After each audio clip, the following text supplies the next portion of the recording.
We now have a really exciting conversation planned, and it's my true honor to sit down virtually with Dr. Rajiv Shah, the president of the Rockefeller Foundation. Welcome, sir. Nice to see you. Thank you, Danielle. Great to be with you. I'm not an ethnobotanist, but I'm going to aspire to be as cool and inspiring as the two that you just had on. And is Uh, nerdy. um, so, Dr. Shaw, you just returned from the spring meetings of the International Monetary Fund and the World Bank. I'm wondering if you can share with us some of the takeaways, especially on the food and agriculture front. Danielle, first let me just thank you. It's such an honor and it's so exciting for Roy and John and our whole food team and the whole foundation to be able to partner with you and all the other collaborators that are part of this periodic table of food initiative. Roy often pulls me aside and says, Raj, 30 years from now, we're gonna look back and this is gonna be the biggest, most profound thing we've done together. And that is the nature of scientific inquiry and then making the results of that inquiry very publicly available to everybody. It changes the way you think, it changes your sense of possibilities, and it changes what generations after us will be inspired and aspire to do. And so I first just want to start with a congratulations to all of you. Roy, to you as well. I know you're there. But to the whole crew, this has been many years in the works, and I couldn't be more excited about it. In many ways, the Rockefeller Foundation was founded by John D. Rockefeller Sr. based on the basic idea that we could pursue scientific philanthropy, and this is one of the purest forms of Right. that I've been able to see us live up to. So I'm just excited to be with you. You asked about the bank fund meetings. Yeah. We're in a really tough global environment when it comes to equity and justice in the aftermath of COVID. During the COVID crisis, wealthier nations put somewhere between 25 and 35% of GDP into their economies in the form of stimulus and monetary loosening. And the result of that is that wealthy nations both did okay during the economic crisis that correlated with the health crisis and recovered fairly quickly, especially in the United States. And that recovery has been robust across most demographics and all parts of our economy. But the consequence, frankly, is that developing and emerging economies were only able to put about 2% of GDP Right. into creating a floor for their economies. And the global effect on inflation and interest rates has resulted in a huge spike in debt service costs for lower income countries. So in countries where the Rockefeller Foundation works deeply on issues of vulnerability, food security, girls' education, access to health, the basic elements of justice in action at the family level, Right. you basically have 40 countries teetering on the edge of a debt crisis. People are cutting back, countries are cutting back health and education programs and food security programs in order to get IMF bailouts and continue to have access to capital markets. And frankly, the fiscal situation has been the worst it's been since the late 90s in developing economies. So much so that in a landmark study published just before last week's formal meetings, we learned that in 2023, there was a net outflow of private capital from developing economies to wealthy economies of $68 billion. Wow. And when you look at public development bank financing for developing economies, there was only a net inflow of $2 billion across the broad range of developing countries. So, what do all those numbers and all those economic concepts mean in practice? It means we are slowly and steadily unwinding the progress we've made over Right. decades to achieve the Sustainable Development Goals. Hunger numbers are going in the wrong direction. Malnutrition numbers are going in the wrong direction. Energy security and access to electrification is going in the wrong direction. And even basic health outcomes continue Right. to backslide. So the question is, can we find hope and optimism to re-energize the fight for justice and equity at scale through a recommitment to the Sustainable Development Goals? And to me, the work that you all are doing, ethnobotanists all the way to the ministers and leaders that will make decisions to take these ideas and ensure people have a healthy and nutritious and sustainable food supply in the future are very much a part of what gives us hope. Absolutely. And we need more of that hope. And despite some of the bad news you just shared with us, I'm wondering what your thoughts are, how conversations are changing on climate and health and food systems, how they're shifting, what you're hearing, that hope and inspiration that you're hearing from leaders on the ground. Well, I would say the hope comes from, I think, the broad understanding that climate and development, climate and food security, climate and health and pandemic risks are no longer sort of separate challenges to be tackled in silos, but rather integrated challenges to be tackled together. And so there can be no expansion of school feeding programs that broadly reach hundreds of millions of additional kids if we don't also use that public procurement platform to convince food systems to be more regenerative and sustainable in their production methodologies. We really cannot invest large scale in protecting our planet from the next set of pandemics, which will arrive and will come largely from developing and emerging economies, without investing in climate and health observatories that are technically capable of understanding how climate change, hotter, drier conditions in some places, and wetter, more flood-prone conditions affect vectors and disease prevalence broadly and differently than we would have in the past. So I'd say the optimism is that integrated sense of we're all in this together. And back when I used to run USAID, for example, I would have suggested that the climate community and the development communities were really quite separate. Now I think they're hopefully more and more integrated because we are absolutely all in this together. We are, for sure. And I hope that that translates to better investment from all foundations and, the finance community as well. I wanted to congratulate you on your book. It's right behind you, but I'll hold it up for everyone. That was published last year. And you just finished the tour for it, which is also exciting. I'm wondering if you can talk about the inspiration behind Big Bets and why you decided to write it right now. Well, I wrote Big Bets because at the end of the day, the Rockefeller Foundation, I think, is a great example. This is an institution that was grounded in the idea that innovation, science, and progress can be made available to everybody. And making that innovation, science, and progress available to everyone can change the face of humanity and bend the curve towards justice, towards equity, towards opportunity for all.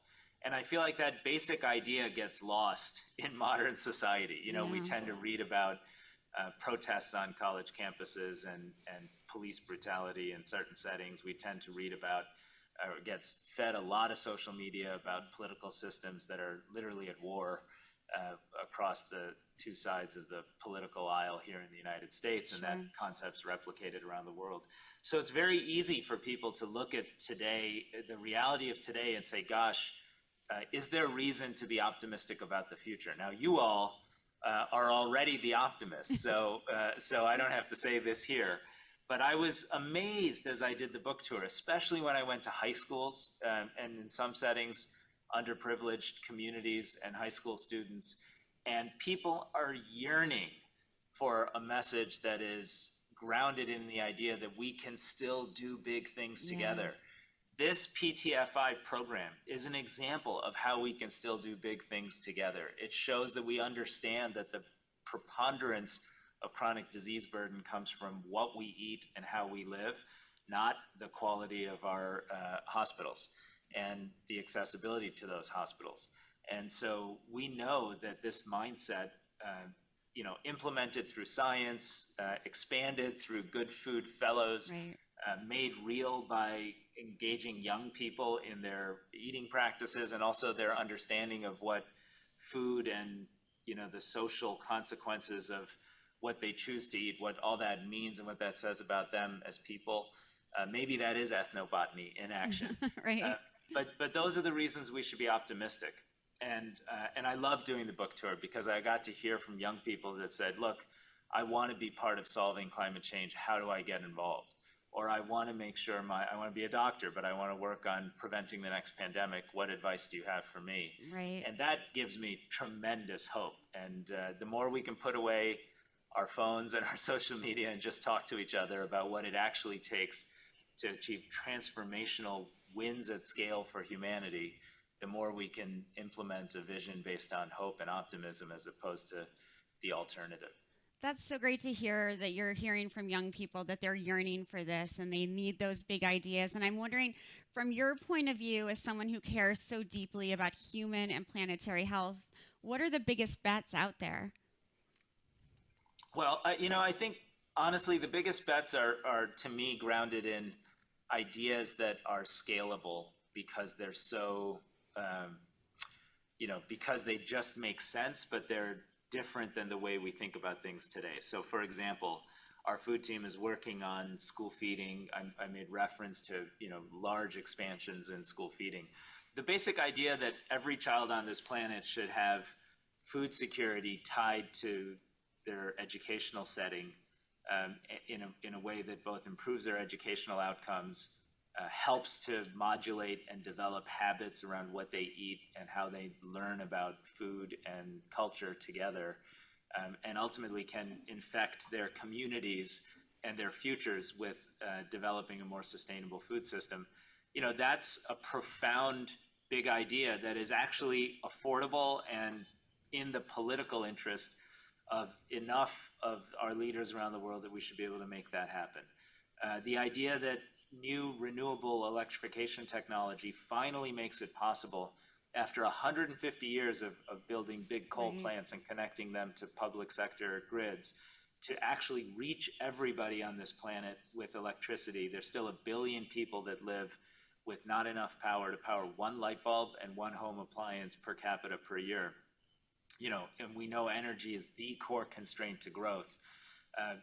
The application of the renewable electrification revolution to that problem, ending energy poverty, that's a big bet that could transform the face of opportunity and give people hope that a future global economy and a future digital economy can be a platform for them to participate, to grow, to ensure their children have better futures, and to realize the underlying ideas of the Sustainable Development Goals, which are fundamentally grounded in the idea of dignity and opportunity for all.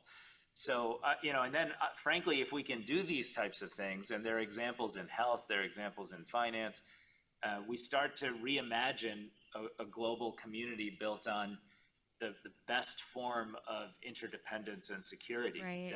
That if people are substituting hope and dignity and opportunity for despair and anger and resentment, we're all safer.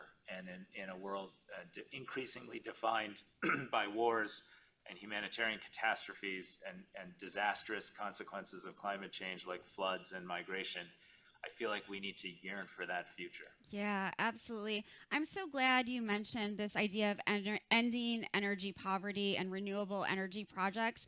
I feel like those of us in the food and agriculture world have so much to learn in terms of what renewable energy has been able to do over the last 20, 50 years. Can you talk a little bit about, as we gear up for the climate talks later this year, what we should be learning from them and how we should sort of be using their vocabulary?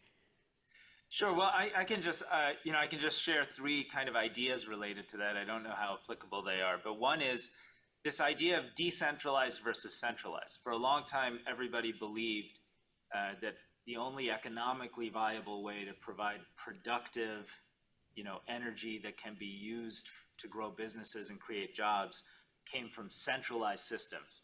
And once you break that mindset and observe that, well, these decentralized solar mini grids with smart meters and battery storage and remote artificial intelligence-based management can actually provide electrification to communities in Bihar in South India or in northern Nigeria or in parts of Ethiopia, and they can do it at 15, 18, 20 cents a kilowatt hour all in, all of a sudden you've unlocked a whole different vision of how to provide efficient electrification for about 1 billion people that are not, probably 3.5 billion people we think live in productive energy poverty. Sure.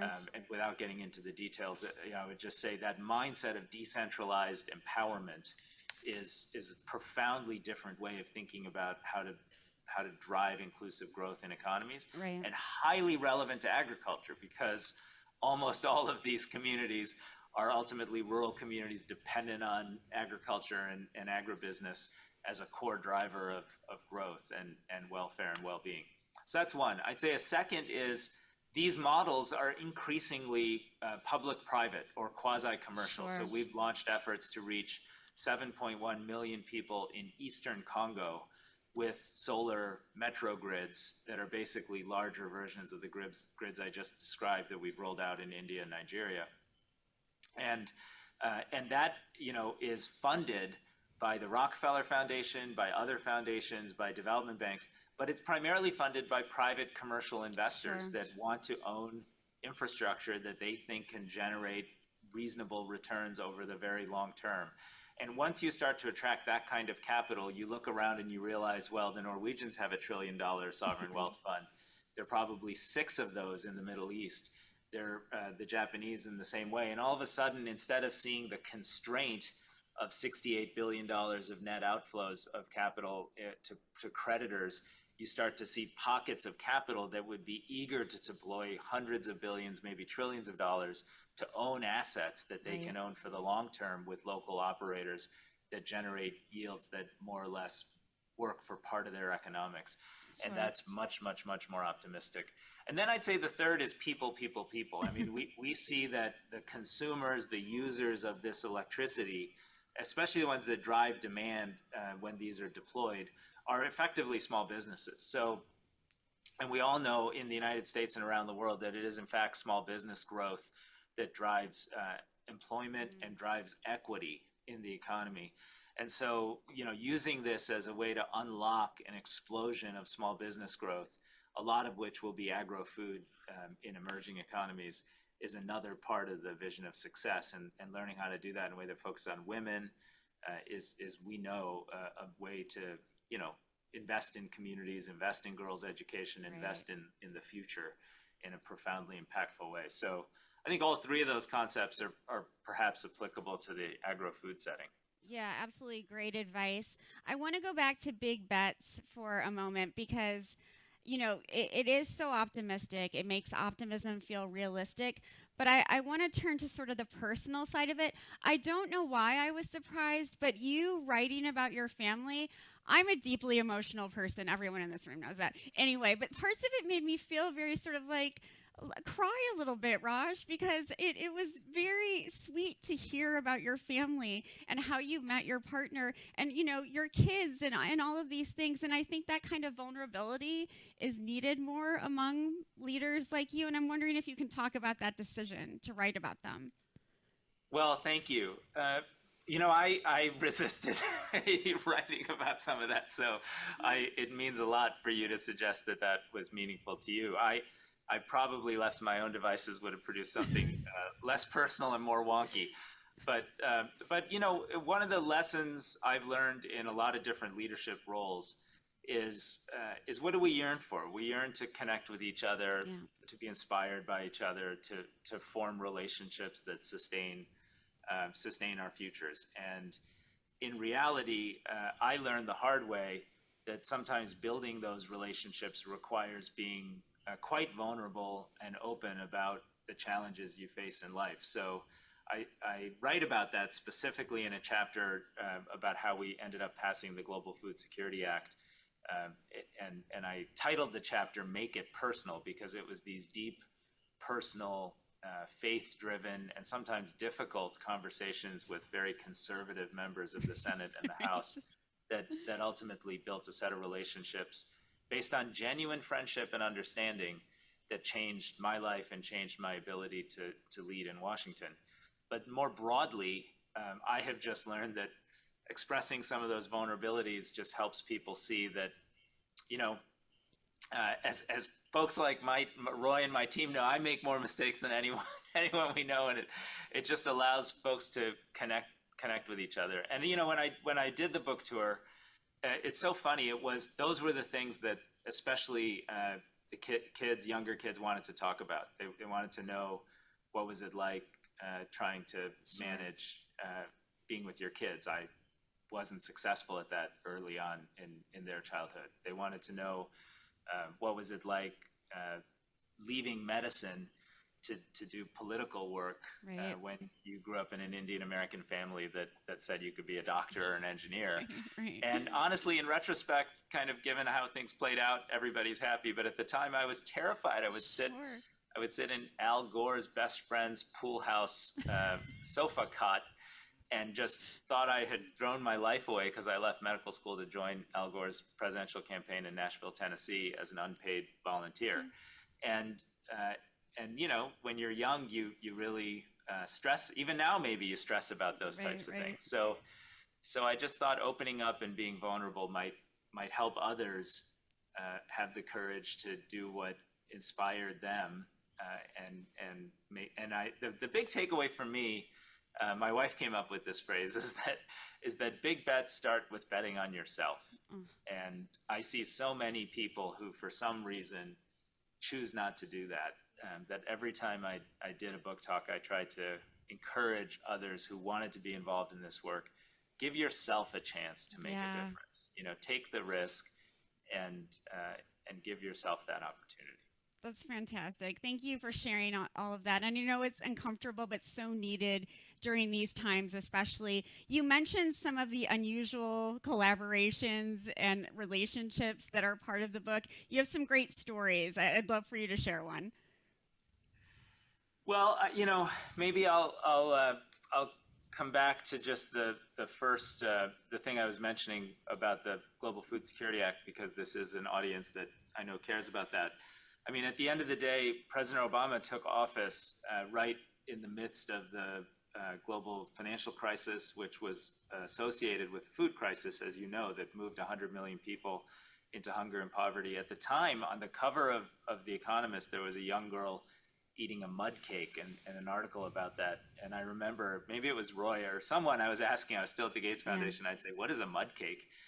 And someone explained to me it's exactly what it sounds like. It's grain mixed with mud, so a child can have a little more satiety. And I couldn't even believe it. You know, it just seemed so wild and unjust to me. Right. So when we started in the Obama administration, the president launched a major effort around food and hunger that I led on his behalf. And years later, when we were trying to get it passed through Congress, we were really struggling. And I testified because we had lost the House. Republicans had won the House, and they had zeroed out the USAID budget. So I went up and I had been armed with spreadsheets and I'd done all my homework. And I went up to Congress and I said, in public testimony, I said, this Republican budget will lead to the death of 70,000 kids. And I had mapped it out by malaria, malnutrition, immunization, and had a real justification for it. I got back to my office and I started getting congratulated by people who was like, finally, someone speaking up and being tough. And I got invited to go on CNN that night and, you know, talk more about it, which I ultimately, thankfully, didn't do. I didn't do it because I got a phone call from my old boss, Tom Vilsack, 20 minutes later. And Tom said, Raj, I was just with Speaker Boehner. John Boehner was the Speaker of the House. And everyone's heard about your testimony. It's being widely reported as Republicans' budget will kill 70,000 kids. And he's livid. He has worked hard behind the scenes to build humanitarian support, even amongst very conservative Republicans based on their faith. And he felt like your comments were really insensitive, so you should come up and apologize. So I did. And I sat with the speaker. I sat with his chief of staff, Barry Jackson. I learned about their faith backgrounds and the work they had done to build support quietly for this agenda. And Barry gave me a list of members to go meet and get to know. And over 3-4 months, I probably did 40 or 50 meetings, breakfasts, and ultimately realized that people had a real depth of commitment, even if they came from a very different place. And one person I connected very closely with was Jim Inhofe. And Jim, former senator from Oklahoma, had actually once brought a snowball onto the floor of the United States Senate to make the case that climate change was not a problem we should worry about because it was still cold and snowing outside. But when Jim and I traveled to Ethiopia, I saw his passion in action. He could sit there and listen to farmers say that it's drier and hotter year after year, and their kids were going hungry. and could we help? And he became a very close friend and a true champion for this work. He was the chair of the Armed Services Committee, and ultimately we passed the Global Food Security Act with his collaboration in a near unanimous form. The president signed it. I still keep that pen on my desk in the office in New York. And it was reauthorized twice, including under President Trump. And that same bill was used to implement the Black Sea grain deal that was done between Russia and Ukraine. So the lesson to me was I had to get out of my spreadsheets and get out of winning arguments based on data and who's right or wrong. And I needed to just be open and vulnerable about my family and my faith, and learn about other people's families and their faith. And based on that, we were able to make real change happen. So the lesson there is make it personal. And I really valued the fact that I got to learn that lesson in real time. Sure. And frankly, value the friendships with people who are very, very different than, or come from a place that's very different than often we tend to work with in this field. Absolutely, and it was very courageous. Thank you for doing that work, and thank you for working to make food and agriculture nonpartisan issues. I think that's now more important than ever before as we're coming up on an election year. I have a couple more questions. We're about to run out of time. I do want, around the PTFI and the important work that's being done here today and over the next several years, what is your call to action for each of us in this room around the Periodic Table of Food Initiative? Well, my big one is just please make this effort accessible very broadly. I know there's a super strong focus on making it accessible to scientists, 26,000 bioelements in food, and there are only 150 that we know something about. I hope I got those numbers right. And you're going to fill that gap with knowledge. And that's incredible. But I would also ask that you continue to appreciate that to most people, they're constantly reading about food and nutrition science in a way that is deeply confusing, often changing, day to day or week to week, and it undermines confidence out in the non-expert community. Right. And so I think you're a graduate of Tufts and the Friedman School. We're such huge fans of the academics who know this stuff. Right. And I know that there's deep, deep, deep science underpinning all this. But I hope this effort will somehow allow more people in the general public to appreciate that nutrition science is profound, it is real, there are rights and wrongs, we are still learning. But the net outcome of all this learning is that we're going to prevent a tremendous amount of chronic disease, we're going to improve learning outcomes, we're going to make people across this planet feel better, and we're going to produce food and transform food systems to be more sustainable. And that might be a 20, 30-year exercise. So please make this effort accessible to the non-scientists out there that are deeply vested in you all getting this right. Absolutely, absolutely. So my final observation is that I made a bet with my co-founder, Bernard Pollock, about 15 years ago. And at that time, I said that Rajiv Shah was going to run for president someday. And so am I going to win this bet? Oh, I don't know. I'm president of the Rockefeller Foundation. That doesn't seem to count. No, look, I love what I get to do every day, and who knows what the future holds. But getting to serve is fantastic, right? We get to serve here. You all are getting to serve today. I think John I was in a group. I was in kind of a listening session with some of our younger teammates at Rockefeller this morning, and someone said, I have to remind myself that I get paid to do good every day. And it's awesome when you get to walk through the doors and feel like this is what I would do anyway, so we shall see. You are a true public servant. Thank you for all the work that you've done. I can't congratulate you enough on all of this great work. Thank you for being here with us today. Well, thank you, Danielle, and thanks to all the partners we have in this great initiative. We're really proud of it. Thank you so much. See you. That was fun. I like him.